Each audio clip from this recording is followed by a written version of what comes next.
Hey everyone, welcome to The Explainer. Today we're diving headfirst into the Mahayana Mahaparinirvana Sutra to uncover the ultimate teachings of the Buddha regarding the true nature of the self. Now, this is the text that completely upends our everyday understanding of who we are, what happens to us, and what we're actually made of. If you've ever found yourself wondering about the absolute core of your existence, you are in the exact right place. So let's start with a quick thought experiment. Think about your own body and mind for a second. If your physical form is constantly aging, if your cells replace themselves, and if your thoughts and emotions are completely fleeting, what part of you actually sticks around forever? What's the continuous thread through all of that? Well, the sutra we're unpacking today answers this by basically splitting our existence into two totally different categories. First up, the source text talks about something called the five aggregates. Now, this is just a way to describe all our temporary physical and mental parts. We're talking about our physical form, our feelings, perceptions, mental formations, and consciousness. You know, the layers we walk around experiencing the world in every single day. But here's the catch. We tend to completely identify with these shifting, fragile components. We mistakenly think this temporary outer shell is the whole shebang. But, and this is a really big but, hiding right beneath those temporary layers is something incredible. The text calls it the Buddha nature. This is identified as our actual, unchanging, perfect core essence. And the wild part? It is inherently inside absolutely every single sentient being. You have it, I have it. It's this unconditioned, indestructible reality tucked right under the fragile shell of the five aggregates. The text draws a really sharp contrast between these two concepts to explain how they relate. On one hand, it basically says the five aggregates are like sand and stone. They arise, they do their thing, and because they are constructed out of parts, they are inherently destructible. But the Buddha nature, that is like a pure, unbreakable diamond. It literally cannot be compromised, degraded, or destroyed by any force in the universe. It is an absolute constant. Which, of course, brings up a massive question, right? If you and I have this perfect, diamond-like nature inside of us right this very second, why on earth can't we see it? Why do we still deal with suffering and doubt and fear? If the core is fundamentally perfect, why does everyday life feel so, well, imperfect?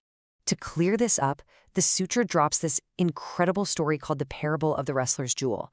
It uses this really vivid imagery to make a pretty complex philosophical idea totally crystal clear. Picture this. You've got this massive, powerful, royal wrestler, right? And he has a literal precious diamond jewel embedded right into his forehead. During a totally fierce, violent match, he takes a brutal hit to the head. The jewel gets shoved deep beneath his skin and the wound heals over.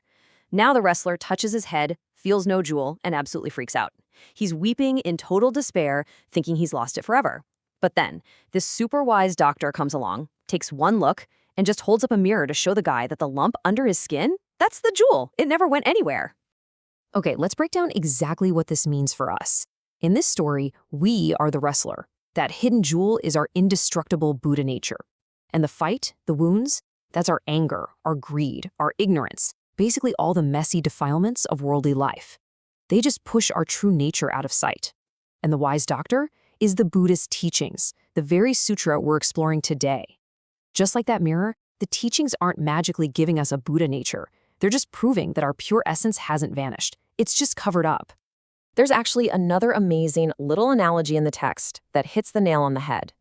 Imagine a poor woman living in a totally run-down house, completely oblivious to the fact that right under her floorboards is a massive, buried treasure of pure gold. She's living in poverty while literally sitting on immense wealth. That's our true essence. It's a buried treasure completely untouched by the dirt and grime of our temporary existence that happens to be sitting on top of it. So this brings us to a really crucial point.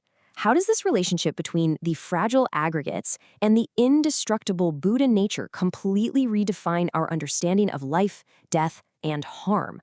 Because if your core is indestructible gold or diamond, what exactly is happening when things in the real world get destroyed? Well, the text tackles this by explaining the illusion of killing. Let's look at the actual mechanics the source material lays out. The Buddha nature dwells inside the temporary five aggregates.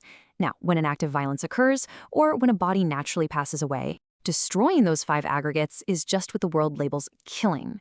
But worldly actions and karma, they only shift around that outer constructed shell. The inner core, the Buddha nature, stays perfectly intact. Why? Because it's not made of parts. It's unconditioned. It quite literally cannot be harmed. To really hammer this absolute indestructibility idea home, the text uses another super vivid metaphor. Imagine someone aggressively digging into the earth trying to find hidden treasure. You take a sharp, heavy tool and just drive it down into the ground with everything you've got. Now, that sharp tool is going to easily tear through dirt, sand, and even solid rock, right? Worldly forces can totally break apart the five aggregates because, well, they're constructed. They're meant to eventually fall apart. But when that heavy tool strikes a diamond, it stops dead. It cannot pierce it. Absolutely nothing can pierce the diamond of the Buddhist nature. And this explains exactly why the true self is indestructible. It is the fundamental, uncreated reality, totally immune to the physical laws of decay that break down the aggregates. Honestly, this brings us to a pretty beautiful realization. Despite the countless temporary forms we might take across different lifetimes, or even just the wildly different moods or circumstances we go through in a single week, the text is assuring us of this. There's ultimately only one eternal, unchangeable nature residing inside all of us.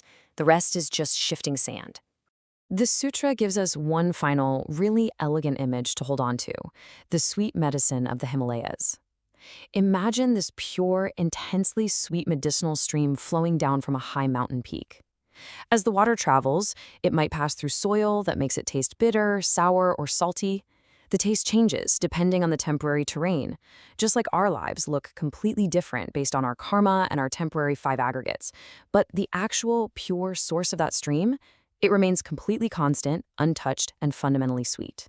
We've seen how the sutra separates our fragile, sand-like aggregates from our indestructible, diamond-like core. So I want to leave you with this. If your true essence is genuinely unbreakable, perfect, and eternally present, how does recognizing that change the way you go about your day today? How does it reframe your anxieties, your fears, and how you view the people around you? Definitely something to chew on. Thanks so much for hanging out with me on The Explainer today, and keep learning.